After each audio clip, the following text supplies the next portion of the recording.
The definition of crowdsourcing is the act of sourcing tasks traditionally performed by specific individuals to an undefined, large group of people or community through an open call.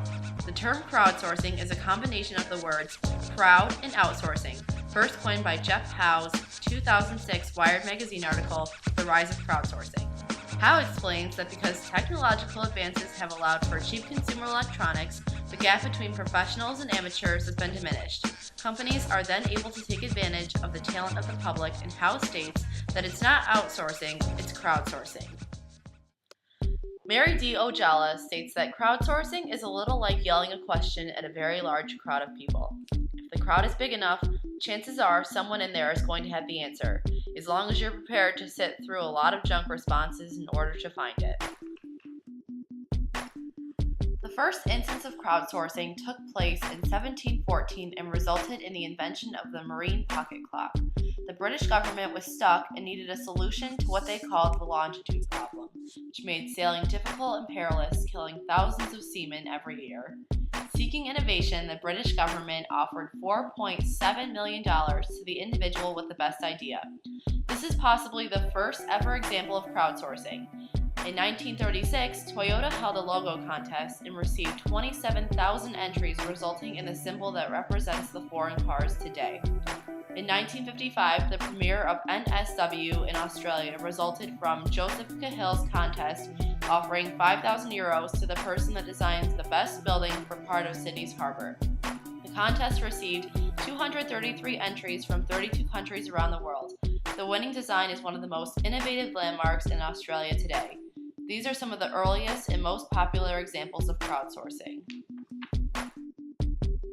Blogs cannot be considered examples of crowdsourcing because only one person can publish thoughts and ideas while a crowd can merely follow.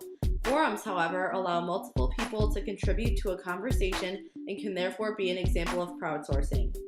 It was established that the concept of crowdsourcing depends essentially on the fact that because it is an open call to an undefined group of people, it gathers those who are most fit to perform tasks, solve complex problems, and contribute with the most relevant and fresh ideas.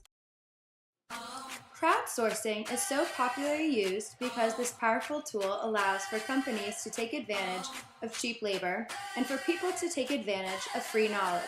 Businesses rely so heavily on crowdsourcing because it allows them to get new ideas and solutions from amateurs who won't charge them money for their suggestions. When a corporation has a problem, instead of hiring one person to solve the dilemma, they choose to involve a crowd. Because when broadcasting to a larger group of people, businesses are able to pick and choose what solution works best for their particular setback. Once the need for a solution to a dilemma is advertised online, the crowd begins to submit their ideas and the company benefits from the profits. So what companies use this powerful tool? It's surprising how many well-known businesses use crowdsourcing. Netflix, Amazon, Threadless, Foldit, CrowdSprings, We Are Hunted, and many more. Threadless, arguably the most popular crowdsourcing business around, asks the crowd to submit t-shirt designs and rewards the best idea with cash in the manufacturing of their t-shirt.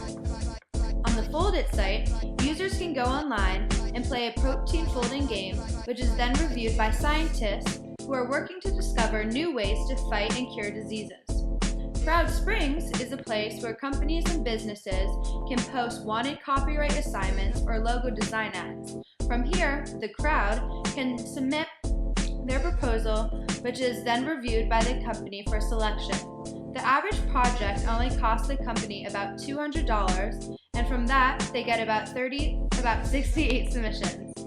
We Are Hunted posts and ranks the most popular songs on the internet centered from blogs, music websites, social activity, and more. Netflix offers $1 million to anyone who can come up with an algorithm that outperforms Netflix's recommended algorithm. When it comes to crowdsourcing, two notorious names come to mind: Wikipedia, the free encyclopedia, and Yahoo Answers. These resources are utilized on a daily basis by thousands of people and are never given a second thought as to what's being engaged in. Wikipedia was launched on the internet on January 15, 2001 by Jimmy Wales, an Alabama native who spent much of his younger years reading through the encyclopedias. Wikipedia started out with one language, being English. Within 1 year, it grew to accommodate 18 languages and over 20,000 articles covering information about anything and everything. The significance of Wikipedia to the crowdsourcing world is that the crowd both creates it and uses it. With over 14 million articles, Wikipedia is one of, if not the most powerful, still growing crowdsourcing sites on the web. Wikipedia is the best thing ever. Anyone in the world can write anything they want about any subject. So you know you are getting the best possible information. Yahoo Answers is another prime example of crowdsourcing. It was originally called Yahoo Q&A when it launched its site on the internet on July 5, 2005. Yahoo Answers is a very unique example of crowdsourcing because it uses an engaging format. Yahoo Answers and Wikipedia are two incredible examples of crowdsourcing. The line between media and consumer has been blurred and has allowed the crowd and the masses to have significant power in the world wide today by asking and answering each other's questions and exchanging research and other ideas.